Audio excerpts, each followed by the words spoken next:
Comment est-ce qu'on peut savoir qu'est-ce qui est précieux aux yeux de Dieu? Il n'y a aucune bataille que fait les Sahara plus grande au monde que ça. Ça prouve que les Sahara, le mauvais penchant, le mal, il a conquis le monde. Il y a une bataille entre le mal et le bien. Comprenez qu'on nous cherche. Et si le Sahara nous cherche tellement sur ce point-là, ça veut dire qu'il sait qu'il a beaucoup à gagner.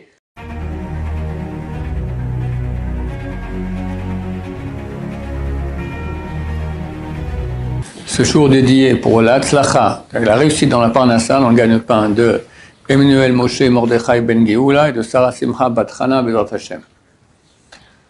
Nous rentrons dans la 4e semaine des Shovavim. Cette année, il y a 8 semaines.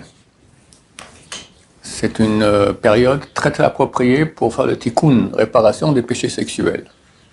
Notamment la semence 120, mais tout péché sexuel. Attends, péché sexuel, ce n'est pas que ce qu'on peut faire avec une femme, ou pire avec un homme lorsqu'on est un homme, mais c'est aussi au niveau des pensées et au niveau du regard. On va parler de ce dernier sujet, celui du regard, parce qu'il est extrêmement répandu. Maïmonide cite 24 types de péchés à propos desquels il y a une présomption qu'on ne fera pas de tchouva. Les gens ne pensent pas que c'est un péché. Et cite là-bas, regardez les femmes. Il dit, parce que le type dit, qu'est-ce que j'ai fait? J'ai pas touché, j'ai rien fait. Puis Dieu a créé des belles choses dans le monde, c'est bien pour qu'on en profite, non? Et puis elle-même aussi, peut-être qu'elle est contente qu'on la regarde. Ça dépend. Il y en a oui, il y en a non.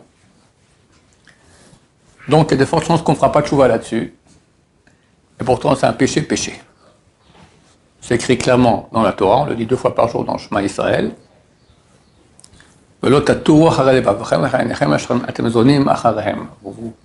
poursuivrez pas vos yeux et votre cœur auprès desquels vous vous prostituez. Le cœur, c'est penser ce que Dieu existe, peut-être c'est les chrétiens qui ont raison, peut-être c'est les bouddhistes qui ont raison, interdit. Et les yeux, jouir de la vue d'une femme. Peu importe qu'elle est mariée, qu'elle n'est pas mariée, elle est laide, elle n'est pas laide, tu jouis. Regarder une femme sans jouir, c'est permis. Mais c'est pas facile. C'est arrivé à avoir une femme comme tu vois un homme, ou un poteau. Alors tu as la vendeuse ici, ma collègue qui a 70 ans, qui est poilue et qui a plus que 3 dents. Ça c'est facile. Mais il n'y a pas que ça. Alors, regarde, tu peux voir n'importe quelle femme, si c'est sans jouissance. Si tu regardes ta mère avec jouissance, tu as un problème aussi. Non, c'est pour ça justement qu'on a le droit de regarder. Parce que normalement, quelqu'un ne va pas regarder sa mère avec jouissance. C'est vrai, normalement. C'est vrai. Mais toute femme, y compris sa mère, qu'on regarde avec jouissance, c'est interdit. Sa fille, sa sœur, sa petite fille, combien de cas on a de grands-pères qui font des actes avec leur petite fille, chez mort. Mais non seulement l'acte est interdit, ça en va en tôle pour quelques bonnes années, mais même le regard. Est-ce qu'on a le droit de contempler? Par exemple, sa fille, on la regarde, on la voit. Si elle ressemble à ça. En 2 mots, tu regardes ta fille, tu trouves qu'elle est belle, mais c'est sans jouissance. Je te parle de la jouissance. Sans la pensée. Non, on peut... Tu regardes une femme qui est belle, tu trouves qu'elle est belle. C'est sans arrière-pensée, mais tu jouis de sa beauté, déjà. Tu comprends? Sans jouissance, l'homme aime voir les femmes belles. Ouais. Maintenant, quand tu regardes ta fille, tu la trouves belle, mais tu n'as pas de jouissance de cela, ça va. Mais quand tu as une jouissance, d'accord? Vous comprenez ce que je veux dire? Vous êtes des hommes. Ça fait plaisir de voir une femme belle. La Torah dit, ça fait plus plaisir. C'est un verset du roi Salomon. Tov Mare Enaim Yoter Mehalach Nefesh. C'est plus beau un regard que l'action, la relation en elle-même. Preuve en est qu'il est extrêmement difficile d'aller dans la rue. Je ne parle pas de Paris ou de Nice, même ici à Jérusalem, même dans un quartier orthodoxe, j'appelle ça moi un ovni. Un objet féminin non identifié. Tu vois, c'est pas un homme, tu vois loin, mais tu n'as pas encore regardé bien. Il faut ne pas regarder. Et puis des fois, tu n'as pas vu, mais il semblerait que c'est pas pudique en plus. D'accord? Alors tu es certain que qu'il faut vraiment pas regarder, tu regardes. Ah, quelle horreur. Quelle horreur, non pas quelle horreur. C'est attirant. Et il y a une bagarre quotidienne, des milliers de fois par jour. Quelqu'un peut aller dans la rue, revenir à la maison avec 1000 péchés. Un sanglier dans ses yeux. Comme chaque bouchée de sanglier, c'est un interdit. Il a un sanglier dans les 2 yeux. 2 sangliers. Comme une femme qui va de façon non pudique dans la rue, elle sera mettre aussi quelques bons sangliers sur la tête. Et celui qui au contraire se retient, surtout à notre époque. Comment est-ce qu'on peut savoir qu'est-ce qui est précieux aux yeux de Dieu? Ben, tu peux voir les choses pour lesquelles le Yetzer Hara se bat. Le mauvais penchant. Il se bat pas trop pour que tu ne manges pas du jambon. Il se bat pas trop pour que tu ne sois pas bouddhiste ou chrétien. Il y en a, mais bon, c'est pas une bataille célèbre et répandue. Par contre, les yeux, il n'y a aucune bataille que fait les Sahara plus grande au monde que ça. Si l'humanité vit avec 1,5 milliard de connexions porno par jour, si il est presque impossible d'aller dans un quartier non orthodoxe sans se faire attaquer au niveau de la pudeur, ça prouve que le Yetzer Hara, le mauvais penchant, le mal, il a conquis le monde. Et il a mis l'accent sur ça. Il a mis l'accent sur ça. Ça veut dire qu'il comprend que c'est là qu'il a tout à gagner. Il y a une bataille entre le mal et le bien. Nous, en Israël, on est les soldats du bien. Et lui, il a des armées énormes de mal pour nous faire pécher, pour gagner du terrain. Maintenant, si on voyait qu'il faisait les efforts pour le bouddhisme, pour le jambon, pour qu'est-ce que j'en sais d'autres interdits, ok, ça prouve que lui, il voit qu'il y a un grand intérêt à ce qu'on pêche là-dedans, mais on voit qu'il a délaissé ça. Il vient nous tenter là-dessus. Pourquoi? Parce qu'il sait que c'est là qu'il va gagner le plus de points. Quand on fait la guerre, d'accord? T'as l'ennemi qui est en face. T'as un général et t'as un soldat simple. Sur qui tu vas tirer? Sur le général.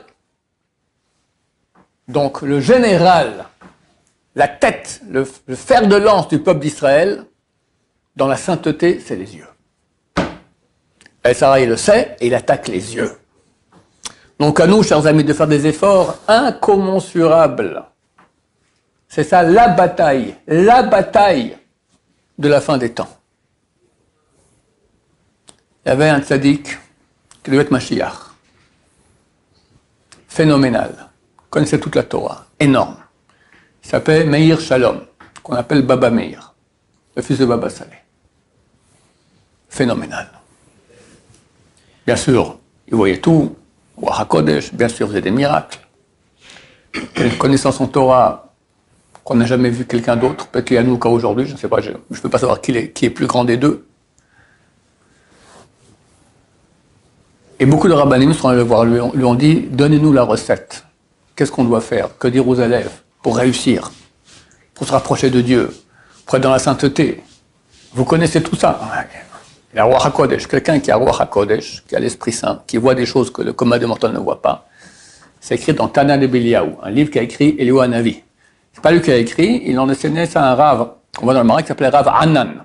Dans la Gemara, Rav Anan, Eliyahu Hanavi le citait, il a écrit.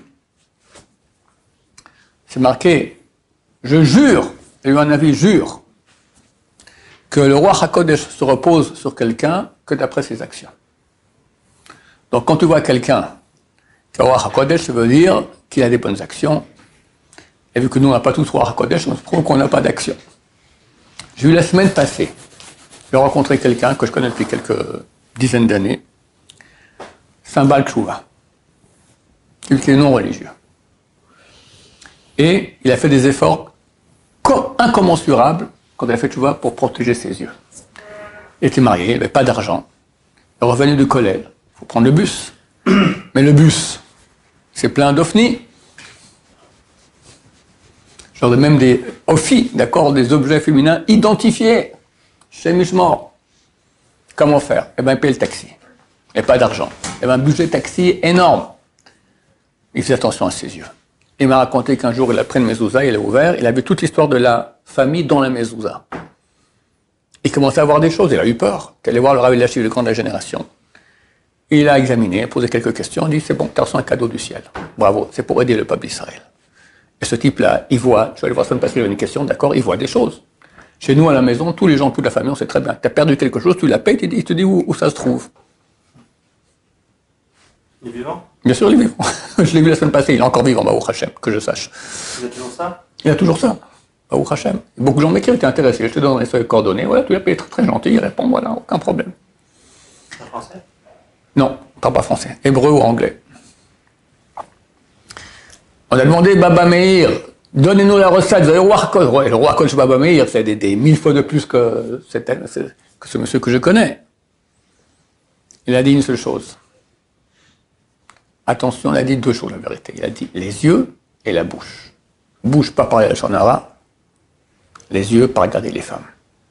Avec jouissance. Tu peux regarder une femme, mais sans jouir.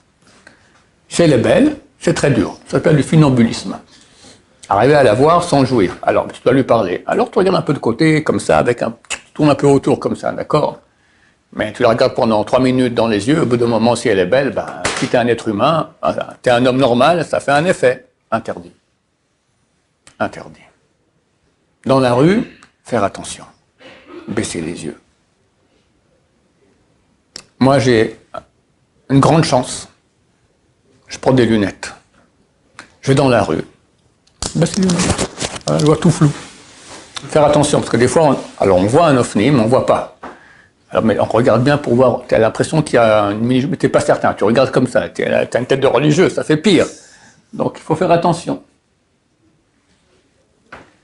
Celui qui n'a pas la chance d'être myope, faire attention encore plus. Cacher des lunettes. Cacher des lunettes, c'est vrai, c'est aussi une solution. Et le Sarah se bat de toutes ses forces. Je vous dis d'expérience.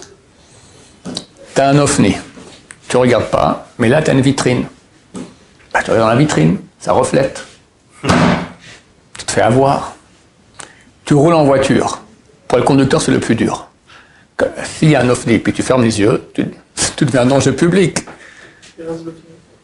C'est sur le périphérique à Paris, ça fait des années que je n'ai pas été Baruch Hashem, mais ils ont des ovnis sur des affiches. 10 mètres sur 10 mètres éclairés à 3 heures du matin. Mais l'affiche, elle met où elle exactement l'endroit nécessaire pour négocier bien le tournant. C'est-à-dire, quand tu vas tout droit, ils te la mettent de côté. Tu peux continuer tout droit, mais quand tu dois tourner, ils te la mettent là. Alors, réflexe du juif orthodoxe, ferme les yeux. Et tu roules à 120 km à l'heure, je ne sais pas quelle vitesse on peut avoir sur le péri. C'est 90. Hein? Ça va bientôt être 50. Faut bien l'avoir. D'accord, ok. Tu roules à 90, bientôt 50. Et tu fermes les yeux lorsqu'il y a le tournant. Tu deviens un danger public. Tu es obligé de voir. C'est terrible, terrible, terrible, terrible. Maintenant, tu as réussi, tu as vu un ovni, ok. Alors, moi, je fais comme ça, je ferme un œil, comme ça, je continue à rouler. Avec cet œil, je vois, donc je n'ai pas vu. Mais après, tu as le rétro. Le Yetzer Hara, il te donne des réflexes. Le rétroviseur. Et tu en as 2, 3 de rétroviseurs. Shem Mishmor. Comprenez que c'est une bataille, bataille, bataille. Et chaque fois que tu gagnes, j'ai entendu il y a 10 jours d'un Rav, 9 jours j'ai entendu ça, il a dit, c'est écrit dans les livres, que ça vaut la peine de venir 70 ans sur Terre pour une fois se retenir de regarder une femme. On va dire, bon alors une fois je me retiens et ça va. Non. Jamais tu regardes. Et toujours tu te retiens. Et tu deviens kadosh. Kadosh. On dit tous les jours dans la prière que nos yeux voient ton retour à Sion avec miséricorde. C'est ma chère qui vient bientôt. Quelqu'un qui a les yeux sales, il pourra voir ça, vous croyez? Impossible. Impossible. Il faut commencer à faire attention à ses yeux. très attention. C'est là tout le challenge de la sainteté. Et en ces 8 semaines maintenant de Shovavim, c'est l'occasion de commencer à faire très attention, d'autant plus que ça va. Je n'ai pas commencé à Paris aujourd'hui ou à Nice, mais bon, il fait moins 2 degrés, normalement elles vont être un peu mieux habillées, les femmes. Mais allez savoir. Puis il y a les affiches, etc. Et j'ai oublié de parler, parce que moi je ne sais même pas ce que c'est, mais les appareils, les petites boîtes là, où il y a tous les excréments du monde, tous les ovnis, Burke, et il y en a qui ont ça dans la poche, qui ont ça dans leur maison. C'est terrible. Il faut mettre des filtres, des bons filtres, qu'on ne peut pas contourner, rien. Combien de gens sont tombés dans le panneau? Combien de familles, de rabbanim importants, d'avrechim, d'étudiants de Torah qui ont des kolélim, et un beau jour, le papa, il part en cacahuète. D'abord, il reste des heures aux toilettes, et puis il a un portable, il n'était pas protégé, il est tombé dans le panneau, il est venu à l'IC, etc., il quitte tout. Voilà, terminé. Sa famille, les enfants, machin, il va habiter avec Christine et Conchita. D'accord? Ou Fatima. Shem Shmor. À cause de ça. À cause de cet appareil-là. Un des plus grands rabbins du monde Sfarad, le Rav Moshe Tzadka, le Rosh de Port Yosef, il n'y a pas un discours qu'il fait en public sans parler des portables. C'est du porc. Il faut faire attention. Tu veux un portable, il ne faut pas t'empêcher. Si on peut t'empêcher. Hein? Celui qui casse le téléphone. Pardon? C'est celui qui casse le téléphone. Ouais. Si on peut, moi je regarde, je suis un homme public, je rassemble avec beaucoup tout le monde, j'ai un portable, c'est date d'il y a 3000 ans environ, archéologique, d'accord. Il est dans ma voiture, éteint. Pourquoi? Des fois, je dois annoncer à ma femme, j'arrive, j'utilise peut-être une fois par mois, allez, on va pour être gentil, 4-5 secondes. Je vis très bien, il n'y a aucun problème. Alors, les gens veulent m'appeler, j'ai un téléphone à la maison, ça existe, hein, des téléphones à la maison, le téléphone de la maison, ça existe, d'accord? On peut appeler là-bas, ou au bureau. Et je vis très bien, je n'ai pas tous ces problèmes-là, je suis mort. On n'a pas le droit d'être en yichoud avec un portable qui n'est pas protégé. Yichoud, ça veut dire, les sages d'Israël l'ont interdit, la Torah interdit d'être isolé avec une femme. Interdit de la Torah. Les sages d'Israël ont dit, maintenant, idem avec un portable. Où est la différence? C'est pire. Parce que la femme, peut-être, elle n'est pas d'accord, mais le portable, il est d'accord. En plus, c'est lui, il t'envoie des hameçons, d'accord? Chers amis, très bientôt, on espère, Mashiach revient. Qui pourra voir Mashiach s'il n'a pas les yeux propres? Il faut commencer maintenant. Tu n'arrives pas à avoir 100% propre? Ok, mais commence. Pas que tu vas dans la rue, tout va bien dans le meilleur du monde. Tu rentres dans un champ de mine. Quelqu'un qui marche dans un champ de mine, il est en tension. Il fait attention où il ne choque pas. Tu fais attention où tu mets tes yeux. L'histoire que j'ai racontée souvent, je vous la raconte. Pour que vous voyez à quel point les Serra se bat. J'étais une fois à Paris, là, à Easter. Et il y avait un trottoir avec un mur. C'est dans une banlieue comme ça. C'était propre. Baruch Hashem. Pas d'affiche, rien. Je marche. Du coup, je ne sais pas pourquoi, je tourne la tête. Et je vois une petite image comme ça, d'une femme nue avec un numéro de téléphone. Bon, j'ai tourné le regard. Mais pourquoi est-ce que je marche?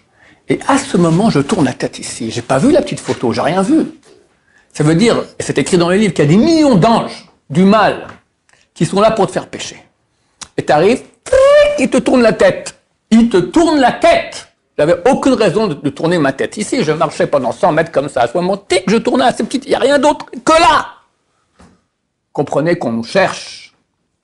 Et si le Sahara nous cherche tellement, sur ce point-là, ça veut dire qu'il sait qu'il a beaucoup à gagner. Et donc nous, beaucoup à perdre. Après ces images, elles nous accompagnent dans l'Amaba. C'est marqué comme un chien qui est attaché à nous. Hashem Mishmor. Mon Rav, il a dit, on n'a pas encore inventé le savon pour nettoyer l'esprit des images qu'on a vues. Et ce même rabbin que j'ai raconté la semaine passée, qui a dit la même chose aussi. Faire attention. Alors je ne parle pas que du porno, je parle simplement que même quand tu vas dans la rue, même tu parles à une femme, d'accord, Pourquoi est-ce que dans le monde orthodoxe, on met tellement une séparation entre le monde féminin et masculin? Comment tu peux aller à un mariage où c'est pas, il n'y a pas de paroi qui sépare les hommes et les femmes? On va dire quand les danses, tu sors, mais tu es à table avec des femmes. Mais c'est quoi un mariage? C'est un show. C'est un show. La femme, elle a sa plus belle robe, sa plus belle perruque, si elle porte la perruque, sa plus belle coiffure, ses plus beaux bijoux, son plus beau décolleté, son plus beau maquillage, son plus beau parfum. Et on te met là-bas. Mais je comprends pas. T'es pas Goldorak. Tu vas tomber dans le panneau. Combien de fois tu vas tomber dans le panneau à ce mariage-là? Et tout ça sur la tête du marié et d'un marié. Mazal Tov. Vous commencez bien votre vie là. Vous allez être béni par Dieu. Des milliers, des dizaines de milliers de péchés ont eu lieu pendant votre mariage. Or que c'est tellement le moment le plus saint qu'il y a dans la vie. La Shrina vient entre vous. Vous croyez que la Shrina, elle vient, elle fuit. Non, mais on ne peut pas faire séparer. Ouais, bon, on ne fait pas séparer. Et tous les hommes vont regarder les femmes, et toutes les femmes vont pas toutes se pavanent. Il y en a qui se pavanent, il y en a qui ne se pavanent pas, mais tous les hommes regardent. C'est des êtres humains. Et les femmes ne comprennent pas ce que c'est. Il faut expliquer aux femmes, c'est comme pour vous, rajouter maintenant 5 cm à la robe, c'est impossible. Comme ça, pour un homme, c'est impossible de ne pas regarder une femme. Et ça passe, c'est quoi le SRA des hommes? Si elle savait, oulala. Voilà, chers amis. Donc on va se renforcer sur ce point-là pour être kadosh. Mériter de voir Mashiach Bezrat Hashem, voir la Shrina qui revient à Jérusalem. Et c'est clair qu'il faut partir en guerre et personne ne garantit que tu vas gagner. C'est une guerre. Ça veut dire, tu marques un point, il marque un point. Tu marques un point, il marque un point. Mais au moins tu marques quelques points. Une fois, ne pas regarder, ça vaut la peine de venir sur Terre. 70 ans. Et quand tu sors dans la rue, tu as 1000 occasions de te retenir de regarder. C'est héroïque. C'est héroïque. C'est écrit, quand tu vois une mitzvah que peu de gens font, attrape-la, tu as le mérite de tout le monde. Qui fait attention à ses yeux? C'est très rare. C'est pas très rare dans le monde orthodoxe, les gens qui font attention à leurs yeux, mais qui réussissent à ne pas tomber, c'est très rare. Et on peut faire partie d'eux, pas besoin d'être un grand sage d'Israël. Quelqu'un m'a écrit, un type non marié, il m'a dit, je suis à Paris, Baruch Hashem, je tombe jamais. Je sais pas comment il fait. Et pas qu'il reste à la maison enfermé. Il sort! Il arrive à tenir. Donc c'est possible. Pas besoin d'être un grand sadique. Pardon, d'être un grand sage d'Israël. Mais ce type-là qui fait ça, c'est un grand sadique. Voilà, Bezrat Hashem. Baruch Adonai, l'olam, amen, amen.